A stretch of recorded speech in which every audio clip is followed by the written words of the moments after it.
अस्सलाम वालेकुम dear students, आप देख रहे हैं सैयद अली एकेडमी और हाजिर हैं आज हम एक और वीडियो के साथ जिसके अंदर हम ऑस्मो रेगुलेशन के बकाया टॉपिक को डिस्कस करते हैं। इससे कबल हमने ऑस्मो रेगुलेशन का इंट्रोडक्शन और ऑस्मो रेगुलेशन करने वाले ऑर्गेनिजम्स का जिक्र किया था। आज हम देखने वाले हैं कि जो हमारे पास ऑर्गेनिजम्स हैं, जैसे कि हमारे पास मौजूद हैं फ्रेश वाटर वाले ऑर्गेनिजम्स, मीठे पानी यानी ज़मीन पर जो पानी है वहाँ वाले ऑर्गेनिजम्स, समंदर वाले ऑर्गेनिजम्स जिनको हम मरीन ऑर्गेनिजम्स कह रहे हैं, और दूसरे वो जो टेरेस्ट्रियल हैबिटेट में रह रहे हैं, यानी ज़मीन पर, खुश्की पर जो रह रहे हैं, उनके बाद देखने वाले हैं कि वो किस तरह से ऑस्मो रेगुलेशन का प्रोसेस करते हैं। कौन से मेथड्स उनके अंदर ऑस्मो रेगुलेशन के हैं। 3 जानवरों का डिस्कस होगा। सबसे पहले osmo regulation in fresh water habitat. मीठे पानी के जो ऑर्गेनिजम्स हैं वो किस तरह से अपने अंदर ऑस्मो रेगुलेशन का प्रोसेस करते हैं। जैसा कि हमें मालूम है कि मीठे पानी का जो एनवायरनमेंट होता है वो हाइपोटोनिक एनवायरनमेंट होता है, यानी कि बाहर की तरफ कम सॉल्यूट मौजूद होते हैं, लेकिन उनकी बॉडी के अंदर खुद ज़्यादा सॉल्यूट हाइपरटोनिक एनवायरनमेंट मौजूद होता है। तो फ्रेश वाटर फिशेस को, मीठे पानी में रहने वाली फिशेस को जो प्रॉब्लम फेस होगा वो ये होगा कि वो अपनी बॉडी के अंदर अपने स्किन्स और गिल के ज़रिए से वो वाटर को गेन करेंगे। उनके पास बहुत ज़्यादा वाटर होगा। और दूसरा, वो ये कोशिश करेंगे कि साल्ट अपनी बॉडी से वो कम लॉस करें। तो किस तरह से होगा कि इनके अंदर साल्ट इनकी बॉडी में गिल्स के ज़रिए से आता है। ये गिल्स के ज़रिए से अपनी बॉडी के अंदर साल्ट को हासिल करते हैं या फूड के ज़रिए से हासिल करते हैं साल्ट को। और उसके अलावा क्योंकि इनके पास बहुत ज़्यादा वाटर आ चुका है, वाटर इन्फ्लक्स हो चुका है, बहुत ज़्यादा वाटर आ चुका है, तो वाटर को ये रिमूव करते हैं अपनी किडनी के ज़रिए से। और किडनी एक ऐसा यूरिन बनाती है जिसको हम डाइल्यूट यूरिन कह रहे हैं। डाइल्यूट यूरिन का मतलब है जिसमें बहुत ज़्यादा पानी होगा और सॉल्यूट कम होगा। तो ऐसा यूरिन बनाकर ये अपनी बॉडी में से वाटर को रिमूव कर रहे हैं क्योंकि इनके पास बहुत ज़्यादा वाटर आ चुका है। अब इनकी बॉडी में से साल्ट भी जा चुका होगा क्योंकि यूरिन बना है, डाइल्यूट यूरिन है, लेकिन कुछ ना कुछ अमाउंट में साल्ट ज़रूर मौजूद होगा। तो ये क्या करेंगे, ये दोबारा से साल्ट को रीअब्ज़ॉर्ब करेंगे और साल्ट इनकी बॉडी में रीअब्ज़ॉर्ब होने के बाद इनके ब्लड में शामिल हो जाएगा। वैसे साल्ट की रीअब्ज़ॉर्प्शन का प्रोसेस इनकी किडनी के अंदर हो रहा है। किडनी जो है बहुत ज़्यादा साल्ट को रीअब्ज़ॉर्ब करके बॉडी को वापस पहुँचा देती है। और उसके अलावा अगर साल्ट इनके कम हुए हैं तो ये फूड के ज़रिए से भी साल्ट को हासिल कर सकते हैं। तो इस तरह से ये अपनी बॉडी में से साल्ट को हासिल कर रहे हैं जो इनकी बॉडी में कम हो चुके हैं। और वाटर वैसे ही ज़्यादा है तो इनकी बॉडी में चला जाएगा वापस एनवायरनमेंट में, तो नुकसान नहीं होगा। उसके अलावा जैसे कि हमने कहा कि ये अपने गिल्स में से साल्ट को हासिल कर रहे हैं।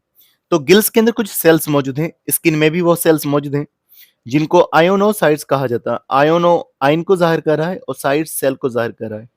ऐसे सेल जो कि बाहर से सोडियम, क्लोरीन, कैल्शियम और दूसरे जो साल्ट हैं उनको हासिल कर रहे हैं। तो इनकी बॉडी में आयोनोसाइट्स मुख्तलिफ जो है हमारे पास आयन्स को इनकी बॉडी में वापस दाखिल कर रहे होते हैं।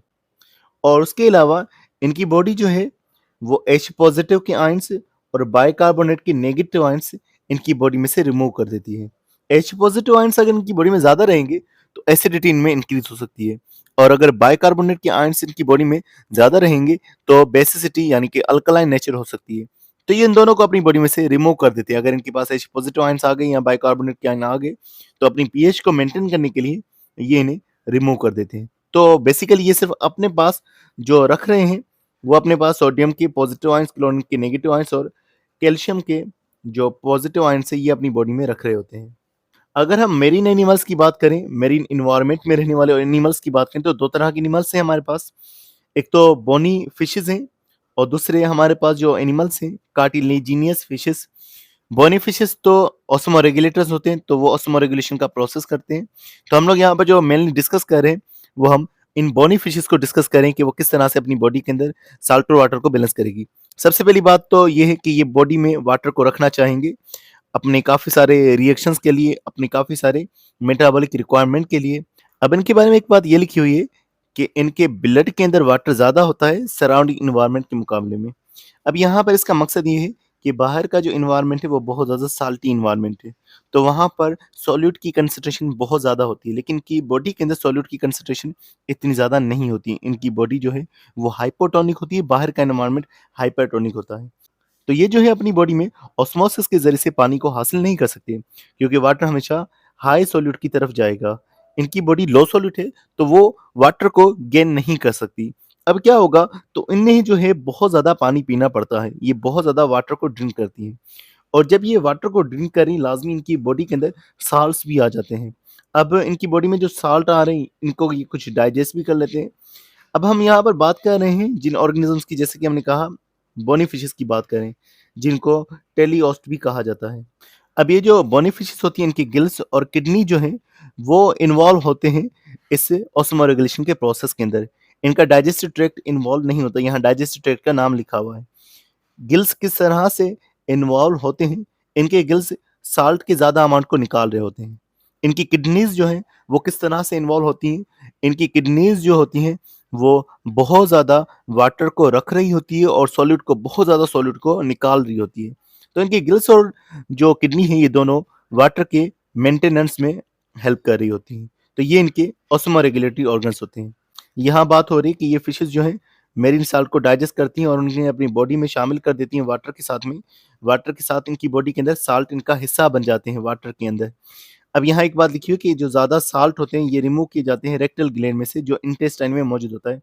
दरअसल ये जो रेक्टल ग्लैंड होता है, ये रेक्टल ग्लैंड कार्टिलेजिनस फिशेज़ के अंदर उनके इंटेस्टाइन में मौजूद होता है। तो बोनी फिशेज़ में ये रेक्टल ग्लैंड नहीं होता। अच्छा, इनका जो होगा साल्ट ग्लैंड इनके पास गिल्स में होते हैं। ये साल्ट ग्लैंड जो है, ये इनकी बॉडी में से साल्ट को निकालने का काम कर रहे होते हैं। तो इनकी बॉडी जो है, काफ़ी ज़्यादा वाटर को रीअब्ज़ॉर्ब करती है और कुछ साल्ट इनके पास रीअब्ज़ॉर्ब हो चुके होते हैं और ये एक्सक्रीट करती हैं यूरिन। यूरिन का अमाउंट बहुत कम होगा। यूरिन का अमाउंट क्यों कम होगा?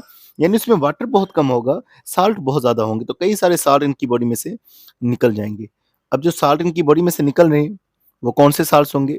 जैसे मैग्नीशियम के साल्ट हो गए, सोडियम के हो गए, क्लोरीन, कैल्शियम हो गया या सल्फेट्स हो गए। तो ये मुख्तलिफ साल्ट अपनी बॉडी में से ये किडनी के ज़रिए से, यूरिन के ज़रिए से निकाल देंगी। तो इनका जो यूरिन बनता है, वो कंसंट्रेटेड यूरिन बनता है। क्योंकि हमने अभी मेरीन फिशेज़ का डिस्कस किया है, तो इसी को हम लोग देख लेते हैं कि किस तरह से ये अपने अंदर वाटर साल्ट को बैलेंस कर रही हैं। जैसे कि हमने कहा कि ये बहुत ज़्यादा सी वाटर को ड्रिंक करेंगी, तो साल्ट इनके पास पहुँच जाएँगे। ये फूड के ज़रिए से भी साल्ट और वाटर को गेन करती हैं।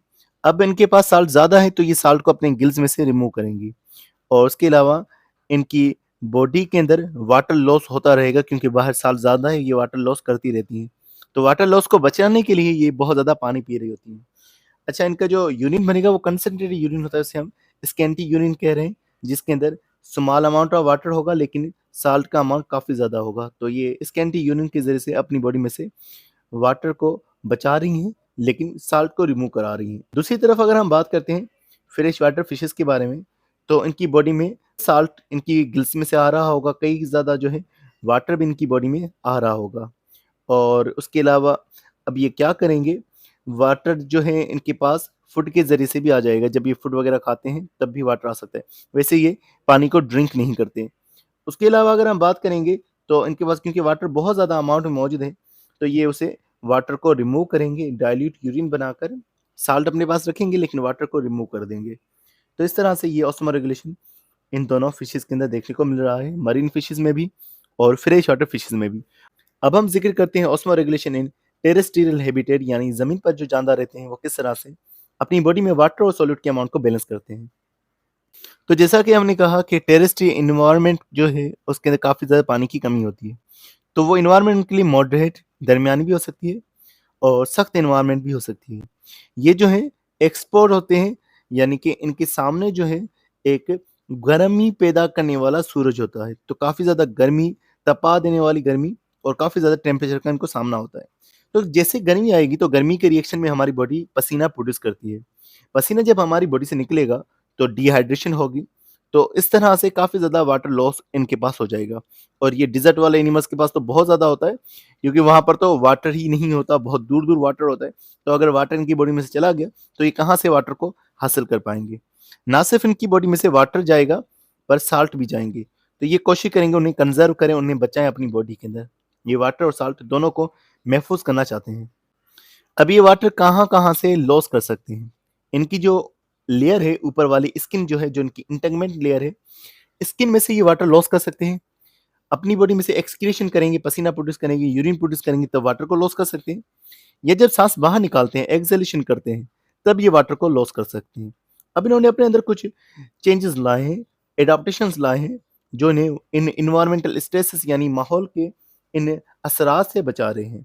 अब ये एडाप्टेशन किस तरह से, जैसे कि ये वाटर लॉस को स्किन में से बचाएँगे कि इनकी स्किन में से वाटर ना जा सके। इनकी स्किन जो इनकी इंटेगमेंट लेयर है, वो वाटर लॉस को बचाएगी। अब जैसे हमारे जैसे ऑर्गेनिज़म्स हैं, मैमल्स हैं, उनकी स्किन में केराटिन प्रोटीन है, ये वाटर लॉस को बचाता है।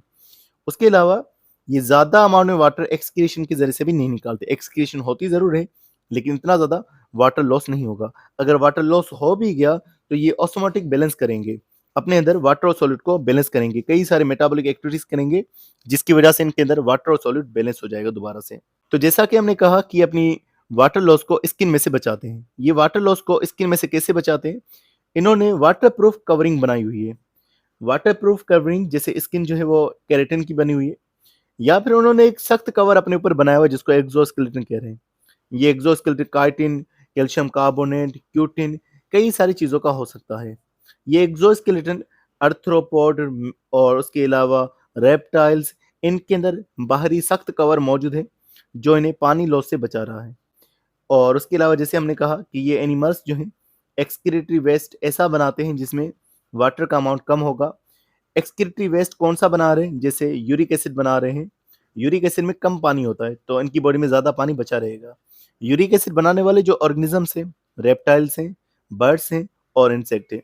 इंसेक्ट्स अपने अंदर यूरिक एसिड बनाकर पानी को कंज़र्व कर रहे होते हैं, और उनकी किडनीज़ जो हैं पानी को बचाने के लिए बहुत ज़्यादा पानी को अपनी बॉडी में रीअब्ज़ॉर्ब कर लेती है। यानी अगर यूरिन का हिस्सा वो पानी बनने वाला था, ज़ाया होने वाला था, तो ये किडनीज़ के ज़रिए से वापस ब्लड में पानी चला जाएगा।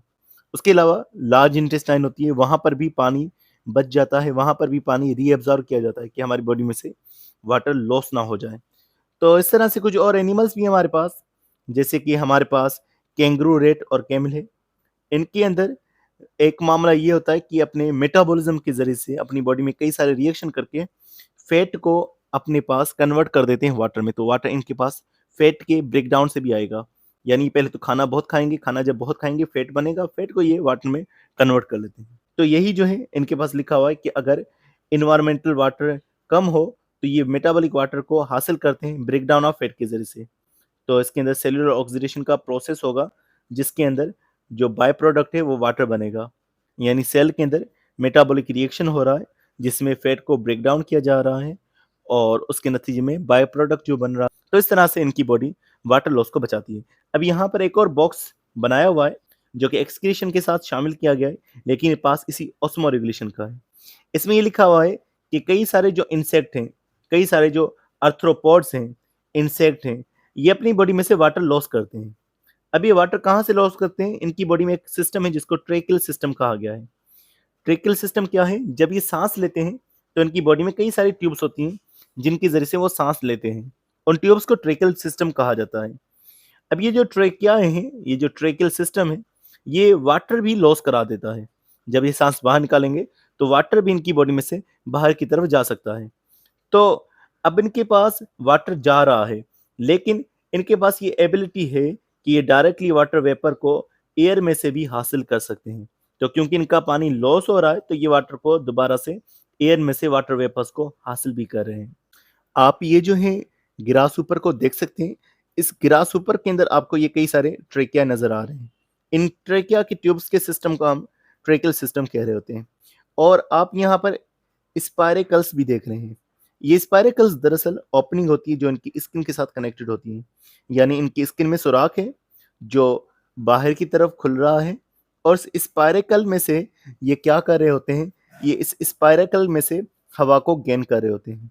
अच्छा, ये अपने स्पाइरेकल्स को बंद करके भी जो है वाटर लॉस को बचा सकते हैं। तो या तो स्पाइरेकल में से हवा के ज़रिए से वाटर को गेन करेंगे, एयर में से वाटर वेपर्स गेन करेंगे क्योंकि वाटर इनका लॉस हो चुका होगा, या स्पाइरेकल्स को बंद करके भी ये अपनी बॉडी में वाटर को कंज़र्व कर सकते हैं। तो डियर स्टूडेंट्स, आज की वीडियो में बस इतना था। उम्मीद करता हूँ वीडियो पसंद आई होगी। अगर वीडियो पसंद आई तो इसे अपने दोस्तों के साथ शेयर करना मत भूलिएगा। मिलते हैं नेक्स्ट वीडियो में, तब तक अपना बहुत सारा ख्याल रखिएगा। अस्सलाम वालेकुम।